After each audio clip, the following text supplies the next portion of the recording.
Est-ce que vous saviez que vos données étaient capables de vous sauver la vie? Alors là, je parle pas des données que vous stockez sur vos disques durs ou ce genre de choses, non pas du tout. Je parle plutôt de vos données médicales qui sont amassées en très grande quantité. Vous vous en rendez peut-être pas compte, mais vous avez des données médicales propres à vous, carte vitale, vos rendez-vous, etc. Tout ça c'est amassé. Et grâce à l'intelligence artificielle, elle pourrait tout simplement révolutionner le monde de la santé. Alors peut-être que vous vous en doutez, mais ces données, elles sont pas nouvelles. Mais en tout cas, jusqu'à présent, elles étaient hyper difficiles à exploiter. Pour les humains, il y en avait beaucoup trop. Pour l'intelligence artificielle, elles étaient stockées de manière locale et pas structurées de la bonne manière. Mais ce sont des failles que la technologie est maintenant capable de combler. Grâce à son logiciel de structuration de données, Galéon, avec qui je réalise cette vidéo en collaboration, il souhaite en fait désormais créer la plus grande base de données mondiale. Une énorme bibliothèque de data qui pourrait bien vous sauver la vie. Une bibliothèque de data valorisée grâce à l'écosystème santé créé sur la blockchain. Et en fait qui pourrait tout simplement améliorer la performance de la détection de maladies. Et ça par l'intelligence artificielle et donc faciliter la recherche médicale. C'est fou. Alors aujourd'hui, vous l'avez compris, on va parler de la manière dont l'IA pourrait changer le visage de la santé. Et ça, c'est par les seins que ça commence. Depuis quelques temps déjà, les solutions d'aide au diagnostic du cancer du sein popent un petit peu partout dans le monde. Cancer du sein, une maladie qui tue des milliers de personnes chaque année. Alors qu'on était tous bien confinés sous notre plaid en 2020, lui, le cancer du sein, il est resté très actif. Il a pas pris de pause en fait, il s'est pas confiné. Et il a tué tout simplement 685 000 personnes. Une stat vraiment pas ouf, mais qui peut en fait parfois être due à la détection trop tardive du cancer du sein. C'est un peu comme dans une partie d'Among Us, plus vous le débusquez tôt, plus vous avez de chances de vous en sortir. Voilà. Le problème, c'est que certains cancers sont parfois difficiles à cerner pour les radiologues, et c'est précisément sur ce point justement que l'IA pourrait nous aider. Depuis quelques années d'ailleurs, ça y est, le futur, il a commencé. Doucement mais sûrement, certains hôpitaux et cliniques françaises s'équipent d'intelligence artificielle d'aide au diagnostic. Alors leur mission c'est quoi? Traquer des microcalcifications, une zone un peu plus dense ou encore au contour un petit peu plus flou, et donc la traquer grâce à une technologie très porteuse en intelligence artificielle, à savoir la reconnaissance d'images via machine learning. Et c'est ensuite au médecin de s'aider de ses prédictions pour renforcer ou remettre en question son diagnostic.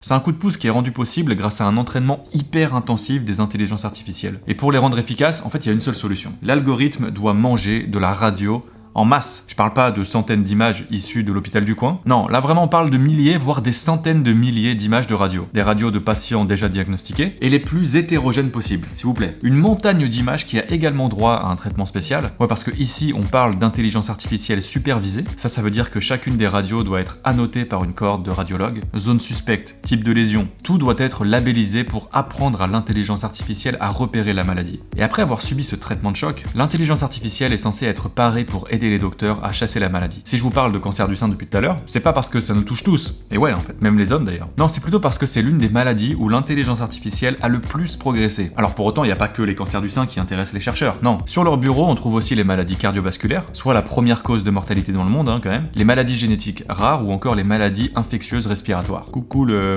le coco, on t'a pas oublié. Et une qui a particulièrement retenu mon attention, c'est la maladie d'Alzheimer. Vous savez, cette maladie juste ultra invalidante qui touche 2 à 4% des gens en France. Pour elle, pour l'instant, il n'existe pas de traitement en fait. Votre seul espoir, c'est de ralentir la maladie en prévenant les facteurs de risque. Ça veut dire juste salut le sport, bonjour l'alimentation saine, adieu la cigarette, tous ces trucs-là, voilà, on essaie d'oublier quoi. Bon, normalement, on n'a pas besoin d'attendre d'être diagnostiqué pour s'y mettre, ça devrait être un truc, voilà, on s'y met en fait. Et ça tombe bien parce qu'il y a quelques années, des chercheurs italiens ont réussi à développer une intelligence artificielle capable de déceler les mini-changements structurels du cerveau 10 ans avant l'apparition des symptômes. C'est un changement de taille, vraiment.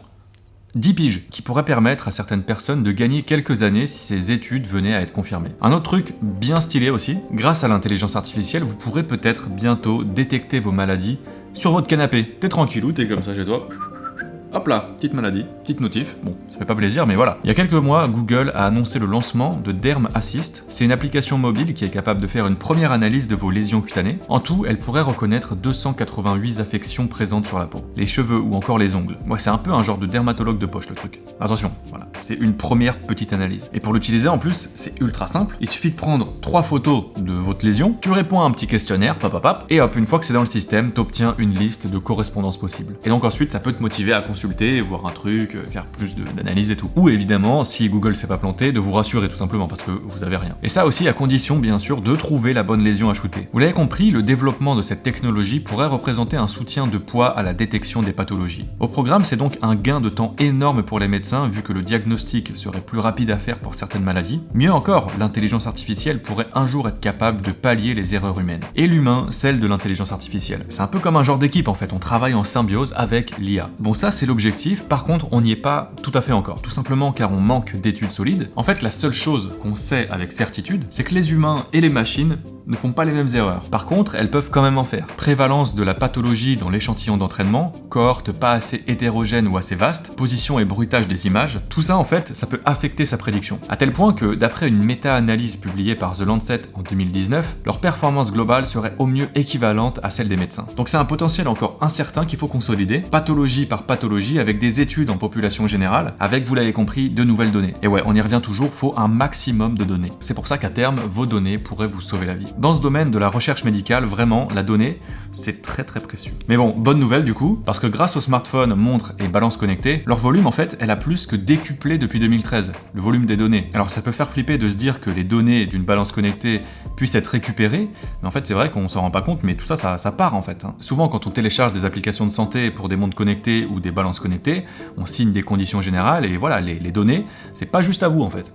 Ça peut faire flipper, mais quelque part ça sert à faire avancer la science. On est juste passé d'une dizaine d'infos collectées par individu à plus d'une centaine. Et ça c'est vraiment une opportunité de fou pour les chercheurs. Car pour eux c'est simple, l'exploitation de la big data, vraiment la giga grosse donnée, c'est ce qui s'apparente le plus à une mine d'or. Et d'ailleurs des pépites, ils en ont déjà trouvé. Est-ce que vous vous souvenez du scandale de la pilule de 3e génération? Ouais, je parle bien de celle que de nombreuses femmes ont balancée à cause du risque d'AVC et d'embolie pulmonaire. D'abord en fait c'était une lanceuse d'alerte qui avait pris la parole, une accusation assez énorme que l'analyse de la gigantesque base de données de l'assurance maladie a permis de confirmer. Et la suite, vous la connaissez. C'est ouf quand même, c'est dingue comme histoire. Devant cette profusion d'infos, du coup, vous vous doutez bien que le cerveau humain, il peut plus suivre en fait, il est à la ramasse totale.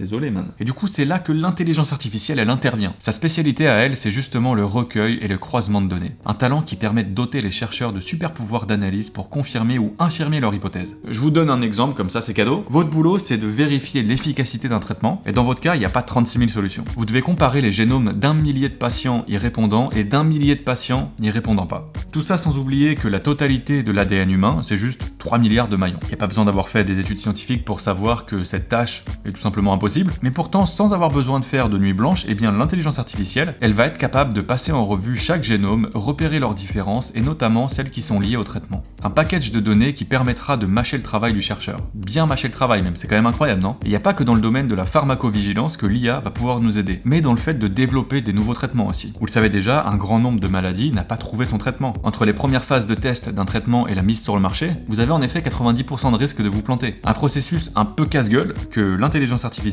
peut optimiser. Tout simplement car elle est capable d'extraire de nombreuses informations utiles sur les gènes, les interactions chimiques ou encore les rapports d'essais cliniques. Et ce croisement massif pourrait nous permettre d'identifier de nouvelles cibles thérapeutiques, de nouvelles molécules candidates. Ou surtout, ouais, vraiment surtout, d'éliminer celles qui vont nous mener avec certitude droit dans le mur. Ça fait gagner un temps fou. Bref, c'est assez ouf. Nouveaux traitements, nouveaux algorithmes de détection de maladies, recherche médicale, bon, je crois que c'est clair vraiment. En matière d'intelligence artificielle, la donnée médicale, c'est précieux. Tellement précieux que c'est pas sa rareté qui fait sa valeur, mais sa masse. Et ça, c'est un véritable défi pour les chercheurs, mais aussi les médecins et les entrepreneurs qui peinent à les amasser en bonne quantité. Mais c'est un défi que Galéon a décidé de relever grâce à son logiciel de structuration de données. Et grâce à ces datas plus faciles à exploiter, vous l'avez compris, le monde de l'intelligence artificielle pourrait enfin avoir la matière première pour faire évoluer le monde de la santé. Et en fin de compte, a priori, sauver plus de vies. Je vous mets bien évidemment les liens intéressants qui vont bien de Galéon dans la description. Vous allez pouvoir voir ce qu'ils font et vous verrez que c'est assez intéressant. Merci à tous en tout cas d'avoir suivi cette vidéo. J'espère qu'elle vous aura plu, qu'elle vous aura intéressé. C'est ultra dingue comme monde, vraiment. Il y a plein de trucs à dire, que ce soit sur la santé ou sur tous les autres domaines. J'espère qu'on aura l'occasion d'en reparler. N'hésitez pas à réagir dans les commentaires pour me dire ce que vous en pensez. Vous pouvez mettre le petit pouce en l'air si vous avez apprécié, vous abonner comme d'habitude. Et moi, je vous dis à très bientôt à la prochaine car la science n'attend pas. Salut!